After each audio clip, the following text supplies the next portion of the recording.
For decades, politicians and bureaucrats have justified expanding government control by invoking the sacred phrase, public good.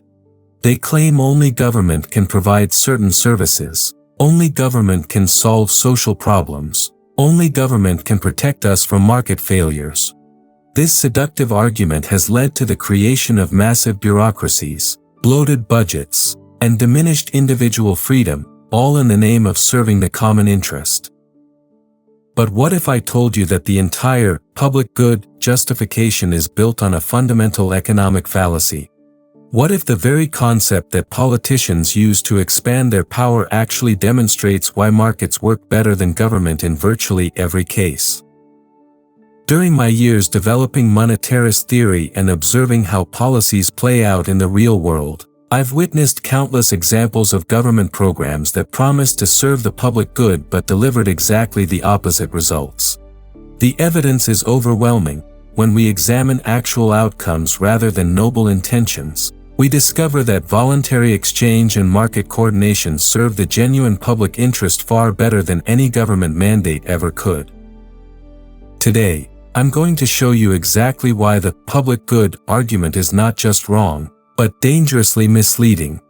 We'll examine the empirical evidence, explore how markets actually coordinate complex social needs, and reveal why economic freedom, not government control, creates the prosperity and opportunity that truly benefit everyone.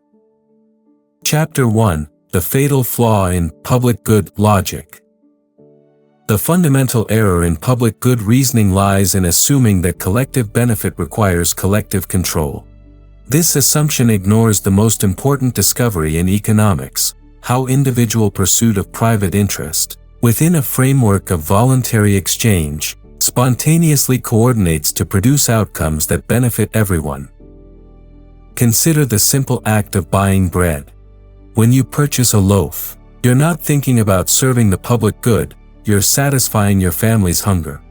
Yet that single transaction sets in motion a remarkable chain of coordination. The baker, motivated by profit, ensures fresh bread is available. The farmer, seeking income, grows wheat. The trucker, earning wages, delivers grain to mills. Each person pursuing their private interest creates exactly what the community needs: reliable food supply. No government bureaucrat planned this coordination. No public official determined how much bread to bake or where to distribute it.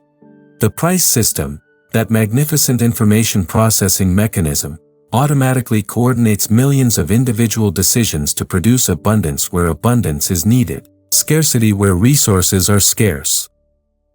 Now contrast this with government's approach to providing public goods. Take public housing projects, justified as serving the public good by providing shelter for the poor.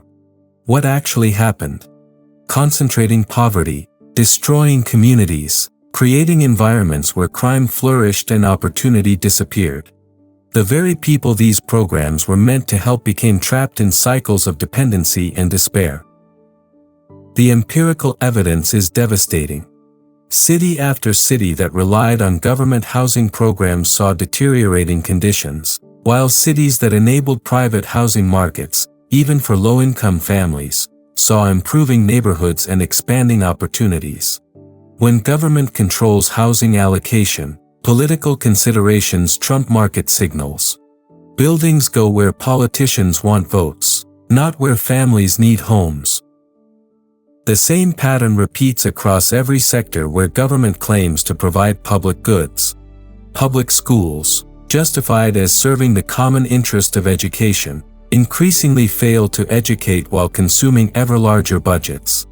Meanwhile, wherever school choice has been introduced, giving families the power to choose between competing providers, educational outcomes improve dramatically.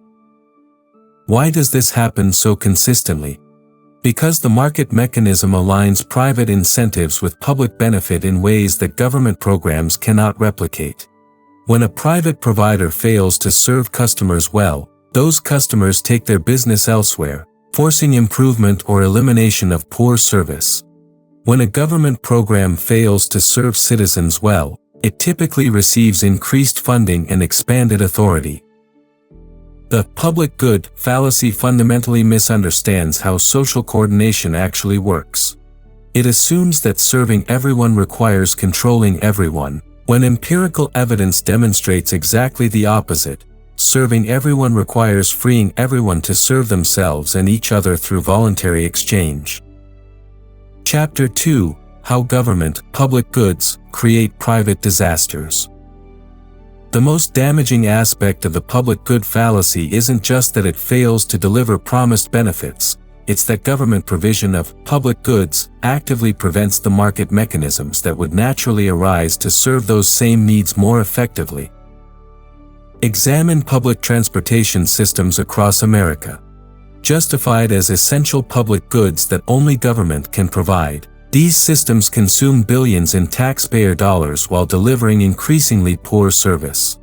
Buses run empty routes at peak times while overcrowding occurs elsewhere. Subway systems deteriorate while fares constantly increase. The public good has become a public burden that serves neither efficiency nor equity. But observe what happens when transportation markets are freed from government control. In cities that have allowed ride-sharing services to compete with traditional taxis, transportation availability improved dramatically while costs decreased. Uber and Lyft didn't require taxpayer subsidies or government planning, they simply allowed supply and demand to coordinate through voluntary exchange, creating transportation abundance where none existed before. The economic logic is inescapable. When government monopolizes any service in the name of public good, it eliminates the competitive forces that drive innovation, efficiency, and responsiveness to consumer needs. Without competition, there's no mechanism to ensure that resources go to their most valued uses or that providers continuously improve their service. Consider the Postal Service, long defended as a natural public good requiring government provision. For decades, Americans endured increasingly poor mail service while paying higher prices. Then private competitors like FedEx and UPS were allowed to compete in package delivery. The result? Revolutionary improvements in speed, reliability, and service quality, all at competitive prices that reflected actual costs rather than political considerations. The public good argument prevented this innovation for generations. Bureaucrats insisted that mail delivery was too important to leave to private markets, that universal service required government control. Yet when markets were finally allowed to operate, they delivered better universal service than government monopoly ever achieved. This pattern reveals the fundamental dishonesty in public good rhetoric. Politicians and bureaucrats aren't really concerned about serving the public, they're concerned about maintaining their power and expanding their budgets. The public good becomes a convenient excuse for preventing the competition that would expose their inefficiency and irrelevance. Perhaps most destructively, government provision of supposed public goods crowds out the private charitable and community organizations that historically provided these services more effectively and responsively. Before government welfare programs, mutual aid societies, religious organizations, and community groups created sophisticated networks of assistance that helped people become self-sufficient rather than permanently dependent. When government claims monopoly over helping the poor, private charity diminishes. Why donate to effective local organizations when government promises to solve these problems with taxpayer funds? The result is replacement of efficient, personalized, locally controlled assistance with massive, impersonal, bureaucratically controlled programs that trap people in poverty rather than helping them escape it. The empirical evidence is overwhelming. Every service government provides in the name of public good would be provided better, cheaper, and more responsively by competitive markets serving voluntary customers rather than captive taxpayers. Chapter 3: The Market's Invisible Hand versus Government's Heavy Fist. The crucial difference between market coordination and government control lies in the fundamental nature of human motivation and information processing. Markets harness self-interest to serve others voluntarily. Government attempts to override self-interest through force. creating the very problems it claims to solve. When an entrepreneur identifies an unmet need in the marketplace, profit motive drives them to serve that need efficiently. They must attract voluntary customers by providing value greater than the price charged. If they fail to satisfy customers, those customers go elsewhere, forcing the entrepreneur to improve or go out of business. This relentless pressure ensures that resources flow to their most valued uses and that service quality continuously improves. Government operates by entirely different principles. Bureaucrats receive their funding through taxation, not voluntary exchange. They keep their jobs through political connections, not customer satisfaction. When government programs fail to achieve stated objectives, failure typically justifies increased budgets rather than program elimination. The incentive structure rewards good intentions and political loyalty, not effective results. This difference in incentive structures explains why markets consistently outperform government provision of any service. During my research into monetary policy, I repeatedly observed how government attempts to improve economic outcomes through central planning created the very instability and inefficiency they were designed to prevent.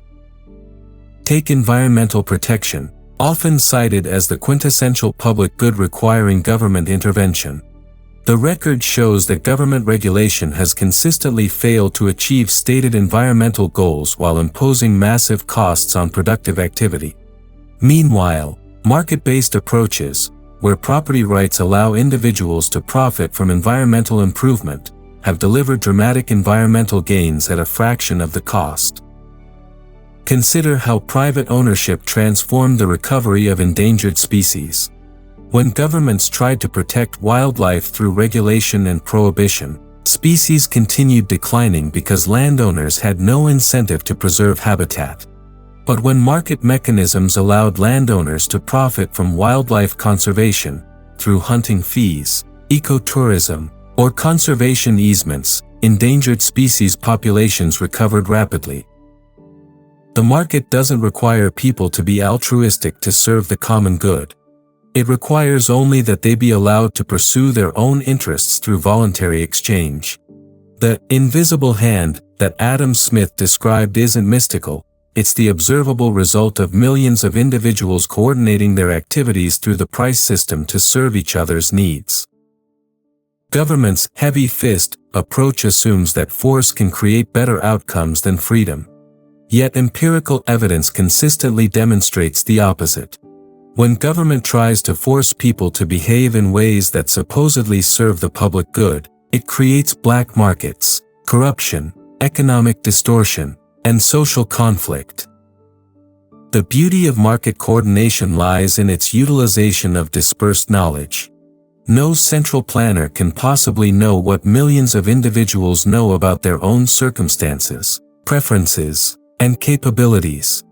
But the price system automatically processes this distributed information, coordinating complex activities without requiring anyone to understand the whole system. Government planning, no matter how well-intentioned, cannot replicate this information processing capacity. Central planners may have good intentions, but they lack both the information and the incentives necessary to coordinate complex social activities efficiently. The result is inevitable. Government provision of public goods produces private disasters while preventing the market coordination that would naturally serve everyone's interests. I encourage you to examine the evidence yourself. Compare any service provided by government monopoly with the same service provided through competitive markets. The pattern is invariable. Competition produces better quality, lower costs, greater innovation, and more responsive service than government control.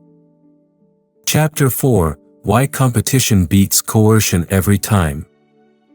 The superiority of competitive markets over government coercion isn't theoretical, it's demonstrable through decades of empirical evidence across every sector of human activity.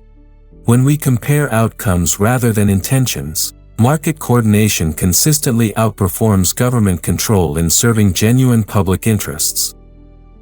Education provides perhaps the most compelling example.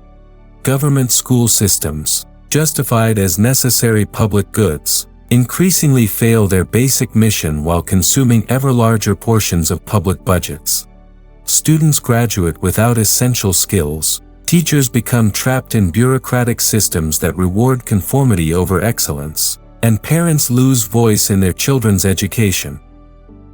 Yet wherever school choice programs have been implemented, allowing parents to choose between competing educational providers, remarkable improvements occur rapidly. In Milwaukee, Cleveland, and Washington, D.C., voucher programs enabling low-income families to choose private schools produce significant gains in student achievement, particularly for minority students who have been trapped in failing government schools. The mechanism is straightforward. When schools must compete for students, they must satisfy parents and deliver results. Schools that fail to educate lose enrollment and funding, forcing improvement or closure. Schools that succeed in educating children attract more families and resources. Competition automatically rewards excellence and punishes failure. This same dynamic operates across every market. Healthcare systems that operate through competitive markets deliver better outcomes at lower costs than government-controlled systems. Countries with more market-oriented healthcare systems consistently rank higher in health outcomes, medical innovation, and patient satisfaction than systems dominated by government planning and control. Consider how competition transformed telecommunications. For decades, government-protected telephone monopolies provided poor service at high prices while stifling innovation. The same phone system that worked in 1950 remained essentially unchanged for 30 years because monopoly protection eliminated incentives for improvement. But when competition was finally allowed, the transformation was revolutionary. Within decades, we progressed from expensive long-distance calls to essentially free global communication through mobile devices that provide capabilities unimaginable under the old monopoly system. Competition unleashed innovation, drove down costs, and created services that genuinely serve the public interest. The pattern is universal because competition harnesses the most powerful forces in human nature, self-interest and creativity, to serve others. Under competitive markets, you profit by serving customers better than your competitors. Under government monopoly, you succeed by pleasing political authorities rather than serving the public. Competition also provides the crucial feedback mechanism that government systems lack. When a private company fails to serve customers well, market forces quickly signal that failure through declining sales and profits. When a government program fails to serve citizens well, there's no automatic mechanism to signal failure or force correction. This feedback difference explains why government programs, no matter how well-intentioned, tend to drift away from their original purposes while becoming increasingly expensive and ineffective. Without competitive pressure, there's no force pushing toward efficiency and effectiveness. The empirical evidence is overwhelming. In every sector where government claims monopoly in the name of public good, allowing competition produces superior outcomes for everyone involved. Competition doesn't require people to be altruistic, it channels self-interest toward serving others through voluntary exchange. Government coercion, by contrast, requires either that people ignore their self-interest or that force be used to override natural human motivations. The first is unrealistic, the second is destructive. Market competition achieves through voluntary cooperation what government coercion fails to achieve through force. When politicians invoke the public good to justify government control, they're really arguing that force produces better outcomes than freedom. The evidence consistently proves them wrong. Chapter 5: The Real Public Good, Economic Freedom. If we genuinely care about serving the public good, we must focus on the system that has actually delivered prosperity, opportunity, and progress for ordinary people throughout history: economic freedom within a framework of competitive markets and secure property rights.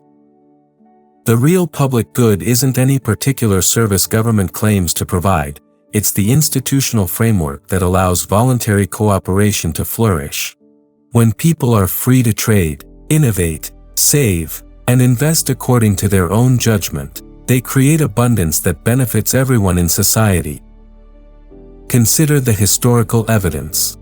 Countries with greater economic freedom consistently enjoy higher living standards, greater opportunity for social mobility, cleaner environments, and more political freedom than countries with extensive government control over economic activity.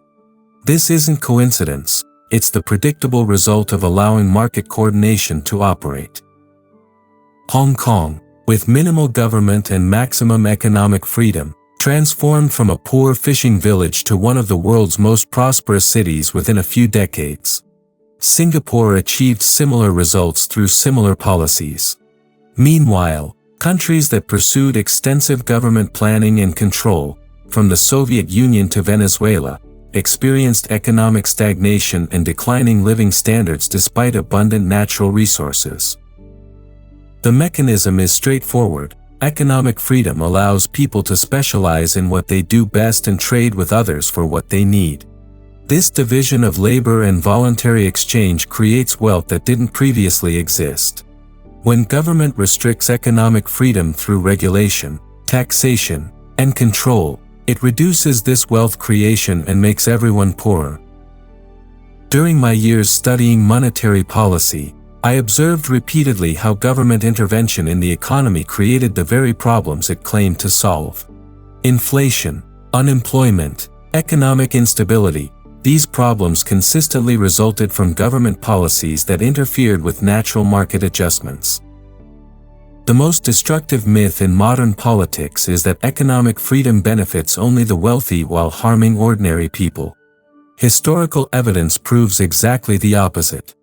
Economic freedom creates opportunities for social mobility that lift people out of poverty more effectively than any government program ever designed. Before the era of extensive government regulation and control, America experienced unprecedented economic growth that dramatically improved living standards for ordinary families. Real wages increased consistently, working hours decreased, and new technologies continuously improved quality of life. This progress resulted from economic freedom, not government intervention. But as government expanded its control over economic activity, through regulation, taxation, and mandated spending programs, economic growth slowed, real wages stagnated, and opportunity for advancement diminished. The very policies justified as helping ordinary people actually harmed their prospects for prosperity. The empirical evidence is clear. Countries with greater economic freedom enjoy higher rates of economic growth, which translates into improved living standards for everyone in society. Economic growth isn't a zero-sum game where some people's gains require others' losses. It's a positive-sum process where voluntary exchange creates wealth that benefits everyone. This is why economic freedom represents the true public good. When people are free to pursue their own interests through voluntary exchange, they automatically serve others' interests as well. The baker who wants profit must provide bread that customers value. The teacher who wants income must provide education that parents appreciate. The innovator who wants success must create products that improve people's lives. Government control short-circuits this beneficial process. When politicians and bureaucrats decide how resources should be allocated, they substitute their limited knowledge and political motivations for the dispersed knowledge and market incentives that actually coordinate complex economic activity effectively. I invite you to examine the evidence yourself. Compare living standards in countries with greater economic freedom to those with more government control. Compare economic progress in periods of expanding freedom to periods of expanding government. The pattern is unmistakable: freedom works, control fails. The genuine public good requires protecting and expanding the economic freedom that allows voluntary cooperation to flourish and create prosperity for all. Chapter 6: Dismantling the Regulatory State's Hidden Costs. The true cost of government regulation extends far beyond the obvious burden of compliance expenses and bureaucratic inefficiency. Regulation systematically prevents the innovation, competition, and economic dynamism that would naturally arise in free markets, imposing invisible costs on society that dwarf any theoretical benefits. Every regulation creates barriers to entry that protect established firms from competition while preventing entrepreneurs from offering better alternatives to consumers. When government mandates specific production methods, safety standards, or business practices, it freezes existing technology and prevents the innovation that would naturally improve quality while reducing costs. Consider how FDA regulations, justified as protecting public health, actually harm public health by delaying life-saving medical innovations. The agency's approval process, which can take over a decade and cost hundreds of millions of dollars, prevents promising treatments from reaching patients who desperately need them. Meanwhile, the enormous cost of regulatory compliance ensures that only large pharmaceutical companies can afford to develop new medicines, reducing competition and maintaining artificially high drug prices. The empirical evidence is striking. Countries with less restrictive drug approval processes consistently get life-saving medications to patients years before they become available in the United States. These regulatory delays cost thousands of lives while protecting no one except the bureaucrats who make approval decisions and the established companies who benefit from reduced competition. The same pattern operates across every regulated industry. Environmental regulations, supposedly designed to protect air and water quality, often mandate specific technologies that become obsolete while preventing the innovation that would achieve better environmental outcomes at lower cost. Energy regulations that favor particular sources and methods prevent the market discovery of more efficient and cleaner alternatives. Financial regulations, justified as preventing economic instability, actually create the moral hazard and systemic risk that lead to financial crises. When government guarantees protect banks from the consequences of poor decisions, those banks take excessive risks that threaten the entire financial system. Meanwhile, regulations that restrict competition in banking prevent the market discipline that would naturally limit risk-taking. During my research into monetary history, I discovered repeatedly how government intervention in financial markets created the very instability that regulators claimed to prevent. The Federal Reserve's attempts to stabilize the economy through monetary manipulation consistently produced greater instability than would have occurred under market-determined interest rates and money supply. The regulatory state operates on the false premise that bureaucrats can make better decisions than the people directly affected by those decisions. This assumption ignores both the information problem. Bureaucrats lack the local knowledge that individuals possess about their own circumstances, and the incentive problem. Bureaucrats face no market consequences for poor decisions. Regulation also imposes massive compliance costs that hit small businesses particularly hard.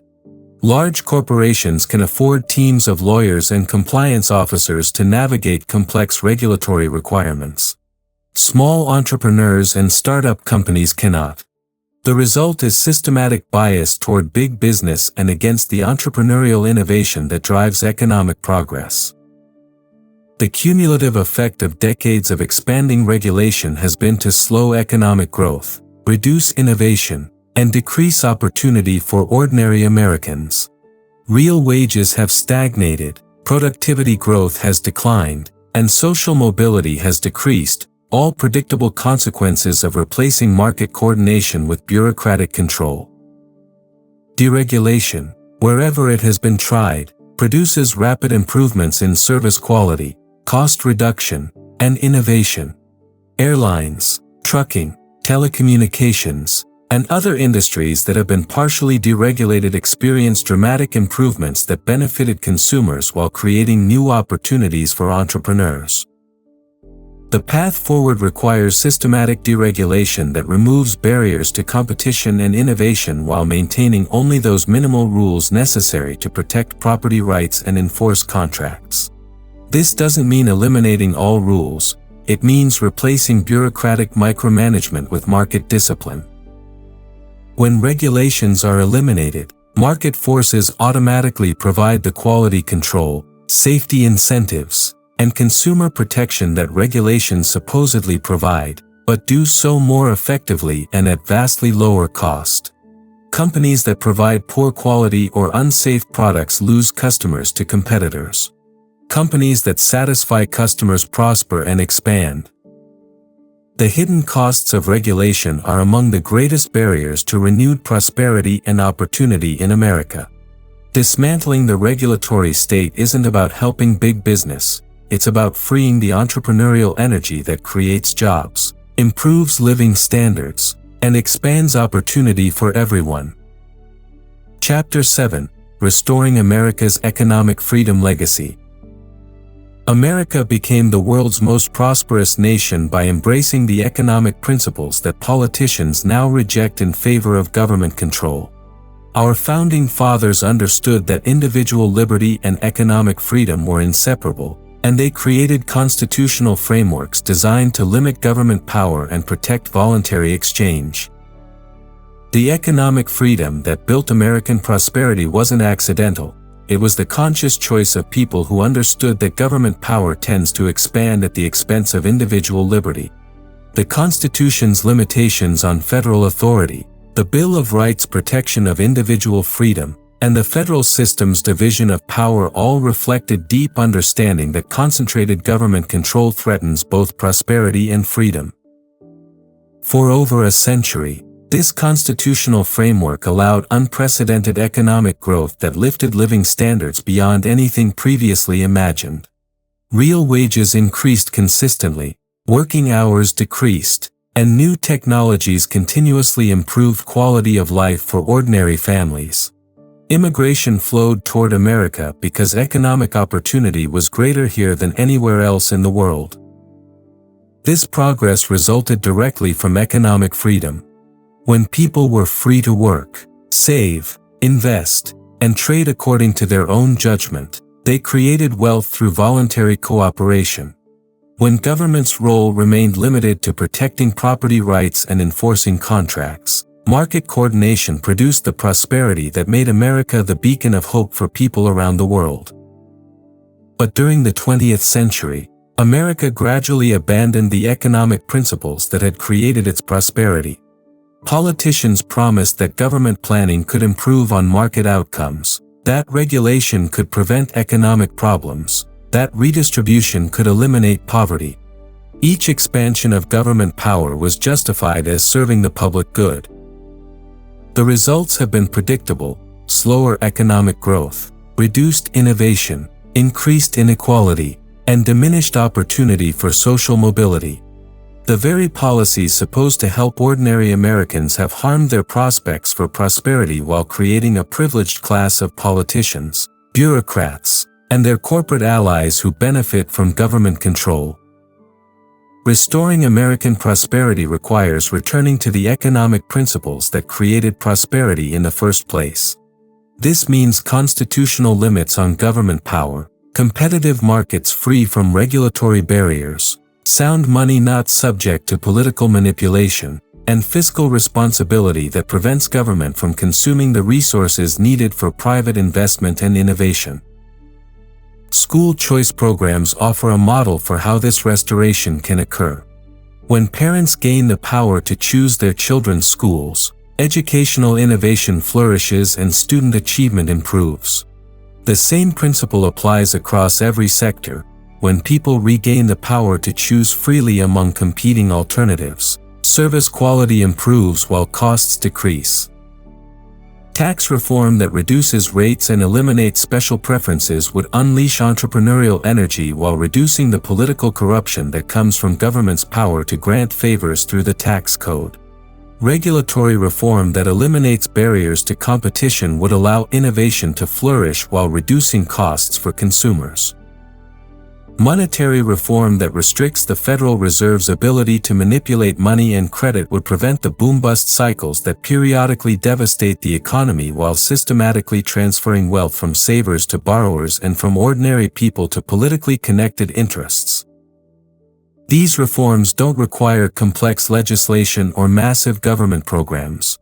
They require only the political will to limit government power and restore the economic freedom that allowed voluntary cooperation to create American prosperity. The choice facing America is straightforward. We can continue expanding government control in the futile attempt to solve problems that government itself creates. Or we can restore the economic freedom that made America prosperous and can make it prosperous again. The empirical evidence overwhelmingly supports economic freedom over government control. Countries with greater economic freedom enjoy higher living standards, greater opportunity, and more political freedom than countries dominated by government planning and control. America's founders understood these principles. The policies that made America prosperous reflected these principles. Restoring American prosperity requires returning to these principles.